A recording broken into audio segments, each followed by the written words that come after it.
Fliottes, day Fliottes, for Good Friday. A dessert from France. Serves 4. You will need 6 ingredients.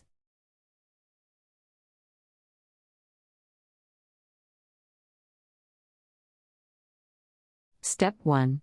Mix the flour, the sugar, the eggs and the salt. Add an extra drop of milk.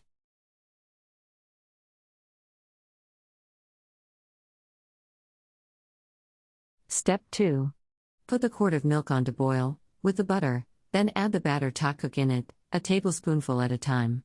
You will find that the batter will rise and float in the milk. Step 3. Leave the fliottes to simmer for a few minutes. As they cook, put them on a plate and keep them warm.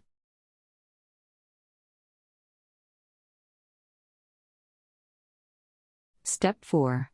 Once all the batter is cooked, serve the fliottes warm with some of the milk they were cooked in.